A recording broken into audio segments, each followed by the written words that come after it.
भगवद गीता, जिसे हम सब गीता के नाम से जानते हैं, भारतीय दर्शन और अध्यात्म का एक अद्वितीय ग्रंथ है। ये महाभारत के भीष्म पर्व के दौरान श्री कृष्ण द्वारा अर्जुन को दिया गया वो उपदेश है, जो न केवल उस समय युद्ध भूमि के लिए महत्वपूर्ण था, बल्कि आज भी हमारे जीवन के हर क्षेत्र में मार्गदर्शन करता है।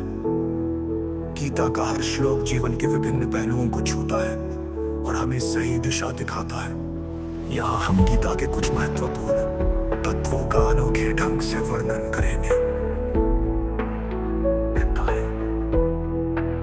गीता का हर श्लोक जीवन के विभिन्न पहलुओं को छूता है और हमें सही दिशा दिखाता है। यहाँ हम गीता के कुछ महत्वपूर्ण तत्वों का अनोखे ढंग से वर्णन करेंगे। गीता की मुख्य शिक्षा है हित, कर्तव्य और निष्काम कर्म। गीता का सबसे महत्वपूर्ण संदेश है कर्म करो, फल की चिंता मत करो। श्री कृष्ण अर्जुन को बताते हैं कि जीवन में किसी भी कार्य को करते समय उसे ईमानदारी से करना चाहिए, लेकिन उसके परिणामों की अपेक्षा नहीं करनी चाहिए। ये सिद्धांत निष्काम कर्म कहलाता है, जो हमें सिखाता है कि हम अपने कर्मों से बंधे हुए हैं, लेकिन उनके परिणाम से नहीं। कर्मण्येवाधिकारस्ते मा फलेषु कदाचन मा कर्मफलः दुर्भूर्मा ते संगोऽस्त्व कर्मणि। इस श्लोक का अर्थ है कि आपका अधिकार केवल कर्म करने में है, लेकिन आप उस कर्म के फल पर अधिकार नहीं रखते। ये शिक्षा हमें जीवन के हर क्षेत्र में संतुलन और समर्पण की भावना सिखाती है।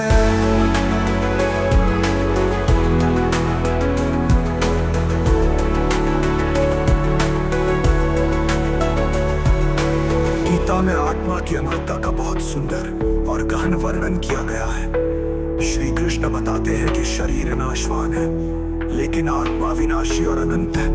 ये संसार में जन्म और मृत्यु केवल शरीर के हैं, आत्मा का इससे कोई संबंध नहीं है। न जायते म्रियते वा कदाचिन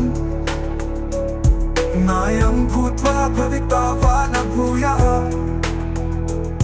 अजो नित्या शाश्वतोऽयं पुराणो न हन्यते हन्यमाने शरीरे। इस श्लोक का अर्थ है कि आत्मा न कभी जन्म लेती है न कभी मरती है। ये शाश्वत, अचर, अमर और पुरातन है। शरीर के नष्ट होने पर भी आत्मा का नाश नहीं होता। ये संदेश हमें जीवन की नश्वरता को समझने में मदद करता है और मृत्यु के भय से मुक्त करता है।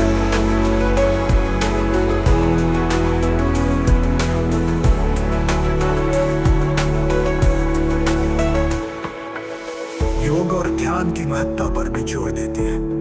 श्री कृष्ण बताते हैं कि योग का अर्थ केवल शारीरिक अभ्यास नहीं है, बल्कि ये मन और आत्मा का संयोजन है।